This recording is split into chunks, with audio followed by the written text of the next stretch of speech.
I love my natural hair. I love my natural hair. I love my natural hair. Natural, in my definition, is not having to use a chemical, a dangerous chemical on your hair to make it do what you think is acceptable to society. To me, natural is no chemical treatment in your hair. Of course, we have to use products to keep our hair up, no matter what kind of hair. I mean, even if you have an afro, you're gonna have to use sheen or something. Of chemicals, pure, nothing that alters the, I guess, I don't want to say natural, but its natural state. It's free from chemicals, free from all the damage. No relaxer, nothing to chemically straighten your hair.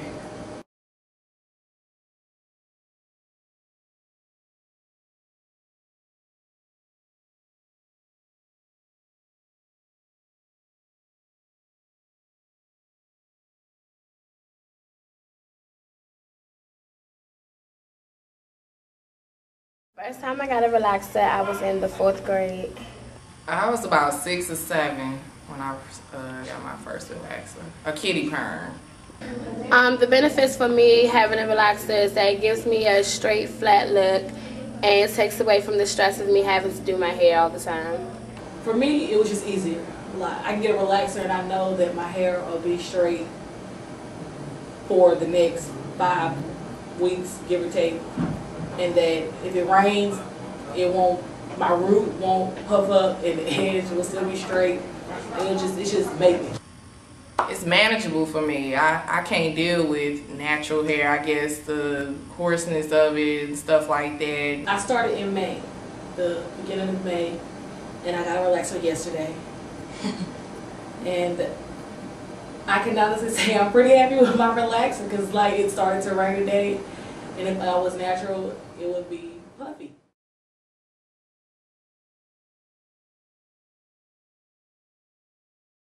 When they first think of good hair, I think they think of curls and waves and, just straight, maybe even straight flowing hair. People think good hair is, the hair that blows in the wind, the hair that you can run your fingers through, the hair that's straight, the hair that doesn't take as much energy. Anything that is not what we would like to call black hair.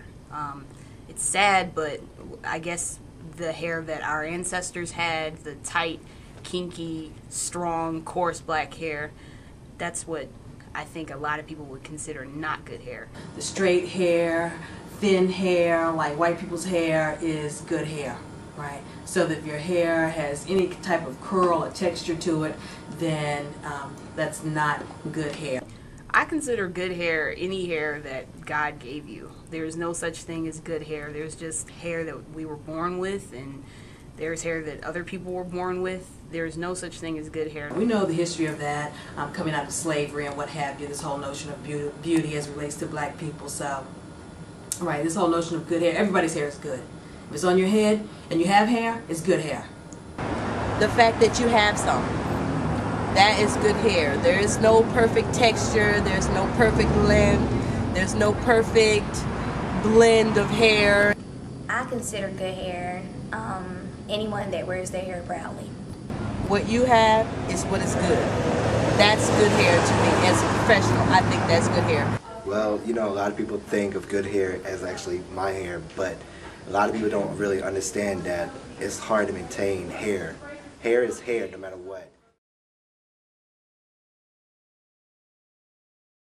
The media has a large part to play with that, because you look and you see in magazines and you see on TV and you see that, and it's like a lot of girls look up to that and say, oh, I like that, I like how that looks, I want to do my hair like that. So I think that's why they do it, because I think it's one of those things that's just like put into your head that you feel like you have to do it. The long, straight hair, curly hair assumption as being good, that is pure colonialism. That's a residual of colonialism, where you had individuals in the context of slavery who had mated with whites, either by force or they acquiesced, and they had offspring who were lighter skinned and had curlier or straighter hair.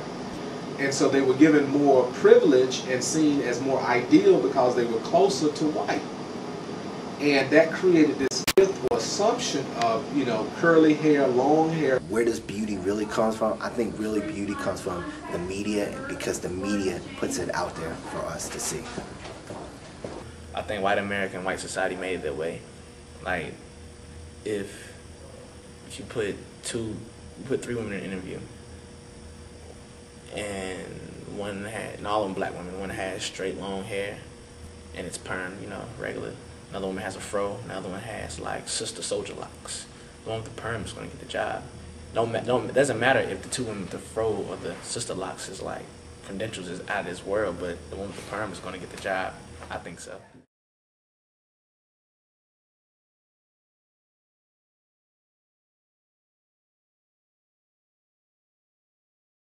Honestly, I just went natural because everybody else was doing it. And one of my friends had been pushing for me to go natural, so I started. I was curious to know exactly what my hair texture, hair type was. And honestly, I saw the damage that I was doing to my hair getting relaxers, so that made me stay natural. I really believe that, like the Chris Rock movie, what was it called, Good Hair? I really think that had a lot to do with this whole, like, you just seeing, like, I don't want to say, it hasn't turned into one yet, but I think it is, where you just seen this natural hair epidemic with black women wanting to, you know, go natural, feeling like, you know what, natural is okay. We're not saying they didn't feel like it wasn't okay before, but it was more so, it was accustomed to just getting your hair permed and getting your hair, you know, weaving it, and it was cool. That's just how it was. You know, dudes used to wear long tees, and it was cool, but then somebody said, you know what, let's wear clothes that fit, and it just happened, you know what I'm saying? I think that unfortunately some women are forced to go natural because they have damaged their hair to the extent that either they have these massive bald spots or their hair breaks off and they really just can't, you know, afford to put any more chemicals in it. And for other women, it's a political choice. It's a choice where they refuse to continue to want to look like somebody that they're not. I was actually very tired of the high maintenance relaxers, and it was also an internal spiritual thing. I felt like my natural beauty was more important than trying to impress or conform to what society says is beautiful. Cause they wanna see how their hair is, you know, like they just wanna feel free of all the chemicals, the products and stuff. They wanna just live free, like it doesn't matter about their hair. I think some women go natural just so like some men can just focus on their inner beauty besides their outer beauty, you know, like they go bald, would you still love the black woman? You know, like that. So yeah, I think they go natural just to be free, to enjoy themselves.